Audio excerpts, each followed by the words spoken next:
Una ciudad aterroriza. Teníamos a un asesino en serie en la zona. Un crimen demasiado horrible para creerlo. Parece que esa era la intención del asesino. En los casos en los que el asesino coge una parte del cuerpo o sangre de la víctima, se puede interpretar como que dicho individuo intenta adueñarse de ella o poseerla.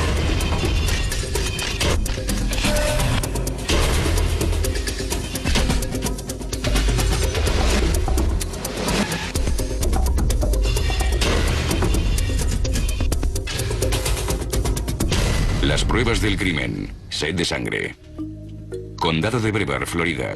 En él se encuentra Port Cañaveral, el segundo puerto de escala de cruceros más importante del mundo. Pero una primavera ese paraíso tropical se conocía mejor por una serie de crímenes monstruosos.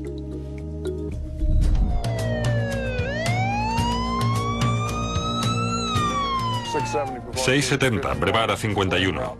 Nos dirigimos al cruce entre la Nacional US1 y Malabar. Recibimos una llamada sobre unos niños que estaban paseando por el bosque y encontraron lo que parecían ser unos huesos.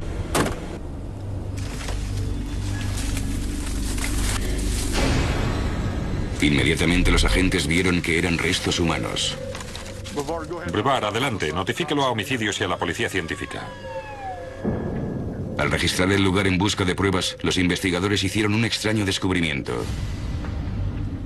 Parecía que se trataba de los restos de dos esqueletos humanos.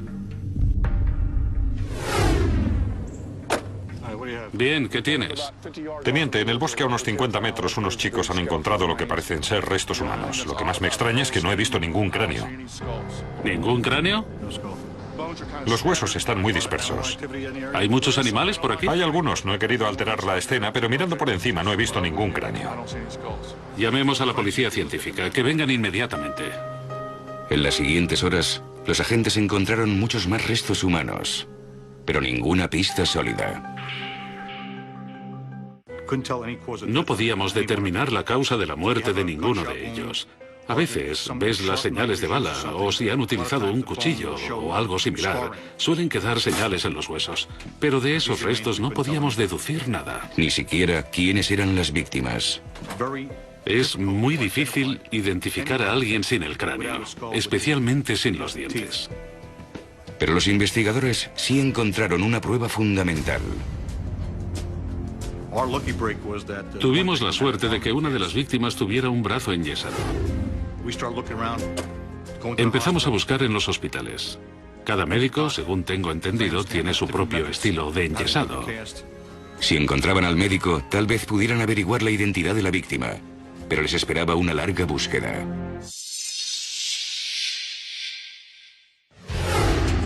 Al día siguiente, el forense les entregó los resultados. Establecimos que los restos eran de mujer y las condiciones de los cuerpos eran tales que era imposible identificarlos. Pero el forense pudo determinar que ambas víctimas se enfrentaron al mismo horripilante destino. La causa de la muerte fue por decapitación. Se llegó a la conclusión de que lo hizo con un solo golpe.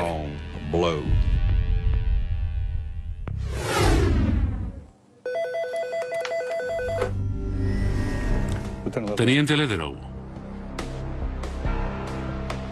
¿Restos humanos? ¿Eso es lo que tienes? Bien, gracias. A unos 11 kilómetros de la primera escena del crimen, encuentran una tercera víctima.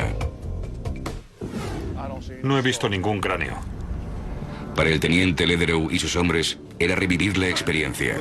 Bien, llamemos a la policía científica. Yo llamaré a homicidios. Adelante, notificad a la policía científica y homicidios. Restos humanos. Dos escenas del crimen, 3 víctimas sin cabeza y muy pocas pistas. El teniente Lederow no podía ignorar las similitudes. Mirando el mapa, las zonas en las que se han encontrado los restos están muy próximas una de otra, a unos 11 kilómetros. Según las estadísticas del FBI, los restos de huesos no se encuentran a menos de 80 kilómetros. Y de pronto nos encontramos con restos humanos de 2 personas en Malabar. Y de otra persona aquí en Palm Bay. Esto no es muy normal. Creo que tenemos un asesino en serie en la zona. Pero hasta ahora los agentes no habían podido detenerle. Dale Hinman, experta en perfiles criminales, había trabajado en innumerables casos de asesinos en serie. Una de las razones por las que el asesino les cortara la cabeza podría ser para retrasar la identificación positiva de las víctimas. El asesino sabía que hasta ahora había salido bien librado, así que ¿qué le impediría salir o buscar a otra víctima? ¿Podrían detenerle los investigadores antes de que atacara de nuevo? Los investigadores del condado de Brevard, Florida, estaban desconcertados por el hallazgo de 3 mujeres decapitadas. La experta en perfiles Dale Hinman había revisado los informes del caso. El hecho de encontrar el cuerpo no explica lo ocurrido. Hasta que no identificas a la víctima, no sabes qué camino seguir. Dale, ¿cómo estás? ¿Quieres acompañarme a ver la escena del crimen? La agente Hinman y el teniente Lederow fueron a la primera escena del crimen en busca de respuestas. Los cuerpos fueron encontrados en un lugar apartado. El terreno era propiedad de la compañía eléctrica. Dale, lo que tenemos ahí a unos 100 metros es la escena del crimen. Recuperamos restos humanos de 2 mujeres. La agente Hinman inmediatamente se fijó en el tendido eléctrico. ¿Hay mucha actividad en esta zona? No, Dale, no hay mucha actividad por aquí. De vez en cuando vemos huellas de motos de motocross y tal vez de una furgoneta del condado que viene a inspeccionar el tendido eléctrico. ¿Qué distancia hay entre la ruta de acceso y el lugar en el que fueron encontrados los restos? Los restos se encontraron a unos 100 metros al este de una torre del tendido eléctrico. Los restos estaban en el camino. Pocas personas se acercan a esa zona apartada por donde discurre el tendido eléctrico. Para la agente Hinman, el hecho de que el asesino dejara los cuerpos revelaba un propósito clarísimo. Las investigaciones sugieren que los asesinos tienden a dejar los cuerpos en lugares que les son familiares, un lugar en el que ellos se sienten cómodos. Tal vez viva o trabaje por aquí cerca y sabe que este es un lugar seguro y que tardarán en encontrarlos, a no ser que pase un empleado del condado. Pero el asesino no solo eligió ese lugar porque le era familiar. Para él era importante dejar los restos en un lugar en el que no fueran encontrados enseguida. A mayor grado de descomposición, menos posibilidades de identificar a la víctima. La agente rápidamente se dio cuenta de que iban tras la pista de un criminal muy inteligente. Alguien que sabía cómo mantenerse un paso por delante de los investigadores. Llegó a una conclusión que sería clave. El hecho de que dedicara mucho tiempo a pensar dónde dejar los cuerpos era significativo, porque muchos asesinos son descuidados. Cuando han cometido el crimen, abandonan a la víctima en el lugar más cercano, un lugar en el que el cuerpo será encontrado rápidamente porque no les importa. La persona que cometió esos crímenes pretendía que las víctimas no se encontraran muy pronto. La firma de la decapitación encajaba con el perfil de un asesino cuidadoso y organizado. Lo más interesante es que no encontramos el cráneo. ¿Es esa la única parte que faltaba en ambas víctimas? Sí, solo el cráneo. Encontramos los dedos de la mano, de los pies, todo. Para mí lo más importante es que pretendía que la víctima no fuera identificada. Era posible que las cabezas estuvieran en otro lugar, tal vez como un trofeo del crimen. Hasta ahora, el asesino había conseguido ir un paso por delante de la ley, dejando a los investigadores muy poco con lo que trabajar. Todo en este caso nos decía que había sido cuidadosamente planeado. Cuantas menos pistas dejara, más tiempo tardaría la policía en identificar a las víctimas y más difícil sería averiguar quién había estado con ellas por última vez o quién había sido visto cerca de ellas. Pero cuando parecía que se había perdido toda esperanza, los agentes obtuvieron su primera pista. El yeso encontrado entre los huesos dio lugar a la identificación de una de las víctimas. Localizamos al médico que había enyesado el brazo de la víctima. La víctima era una mujer que llevaba meses desaparecida. Vivía en un condado junto al nuestro. Fuimos a hablar con sus padres y amigos. Fue vista por última vez haciendo autostop. Una amiga suya la vio subir a un coche pequeño, normal, de color claro, en la Nacional US1, en la ciudad de Malabar. Y nunca más volvieron a verla. La amiga solo vio brevemente al hombre que conducía.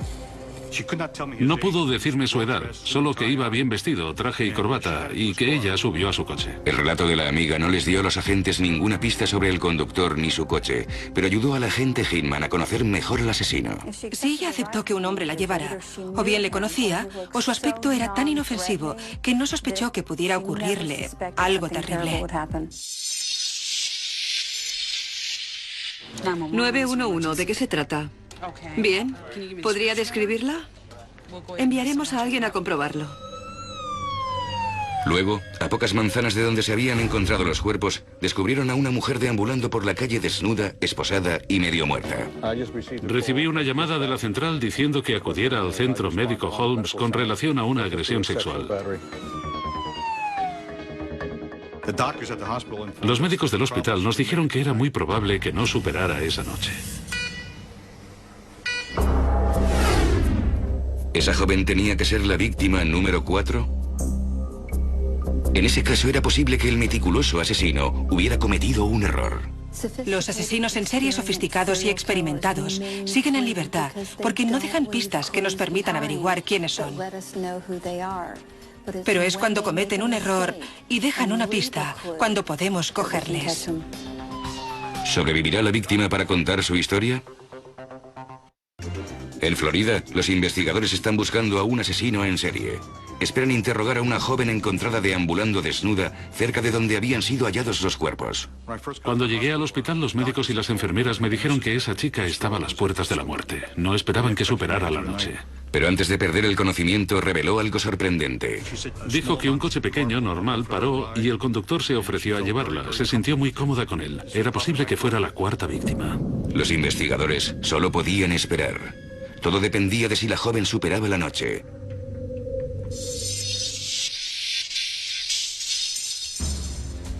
A la mañana siguiente, la víctima se despertó y pudo hablar con los investigadores. ¿Qué te ha dicho la víctima en su declaración? Que subió al coche y mientras iba conduciendo, el hombre le dijo que había olvidado algo en su casa y si le importaría que pasara por ella. Cuando llegaron a la casa, él se sentó en el asiento trasero del coche, detrás de ella, y antes de darse cuenta la estaba estrangulando y la empujaba contra el salpicadero. Despertó sobre la encimera de la cocina y en ese momento él la agredió sexualmente. Entonces el doctor Stern les reveló horripilantes detalles de su frágil estado. Su estado era grave.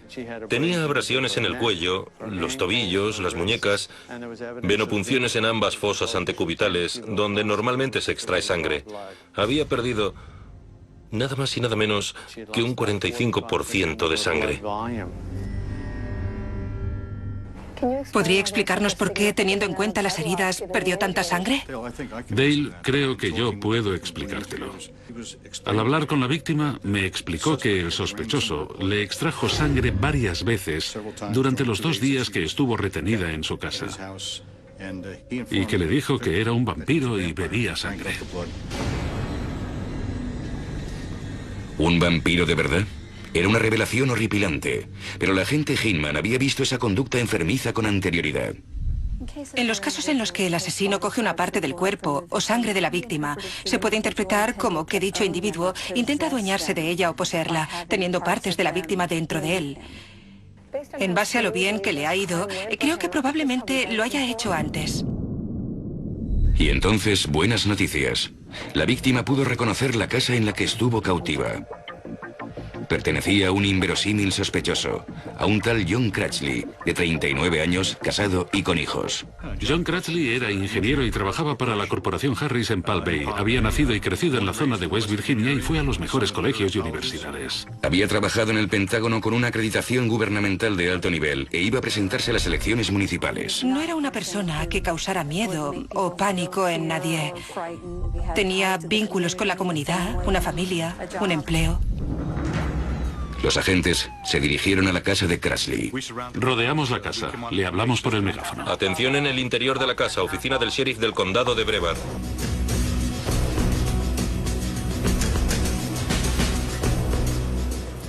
Salió por la puerta lateral y se ofreció a contarnos su versión de la historia. En ese momento me dijo que fue sexo consentido. Lo habían hablado y ella participó voluntariamente. Cratchley también dijo que ella le permitió extraerle sangre para que él la bebiera. El teniente Lederow no creyó a Cratchley, pero necesitaba pruebas para corroborar sus sospechas. En el garaje empezaron a encontrar pruebas. Vi 2 motos de motocross. Casi todo el terreno alrededor de los tendidos eléctricos son propiedad de la compañía eléctrica, pero nadie se molesta en vigilarlos. Son muchos los que practican motocross y siguen estos caminos del tendido eléctrico. Los 3 cuerpos fueron encontrados cerca de las líneas del tendido eléctrico. Ahora los investigadores estaban convencidos. Si su última víctima no hubiera escapado, también habría acabado decapitada en un campo. El teniente Lederow comentó sus descubrimientos con la agente Hinman. Esta es la cocina de la casa del sospechoso. Llevó a la víctima a la cocina tras estrangularla en el coche. Ella despertó sobre esa encimera. Fue aquí donde le extrajo sangre por primera vez. Le tapó los ojos con cinta aislante negra y le clavó la aguja en la vena del brazo. Ella pudo vislumbrar algo a pesar de la cinta aislante. Había conectado un tubo a la jeringuilla. La sangre que le había extraído la vertió en una taza y se la bebió. Este es el segundo cuarto de baño de la casa. Y ahí fue donde la víctima permaneció dentro de la bañera durante 2 días. Esa es la ventana por la que escapó. Creo que tenía intención de mantenerla en la bañera y luego allí mismo desmembrar su cuerpo. Le habría sido más fácil. Tiene sentido, porque si todos los casos están relacionados, ese sería el lugar más lógico para retenerlas y luego poder limpiar todas las pruebas. Estoy de acuerdo, sí. Pero no todo había sido eliminado. El teniente Lederow encontró algo que excluía cualquier duda que tuvieran sobre John Crashley.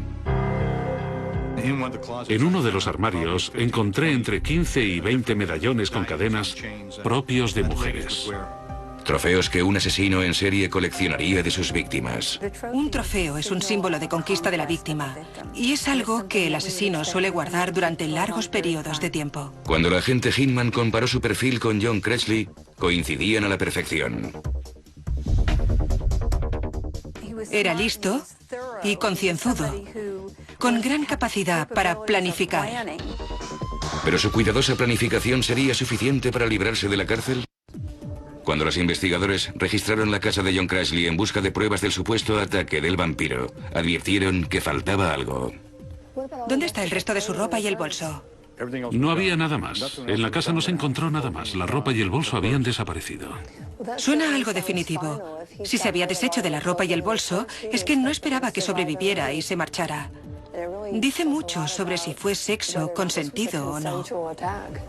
Entonces, los investigadores tuvieron otra idea. Visitaron por sorpresa el despacho de John Crashley. La misión dio resultado.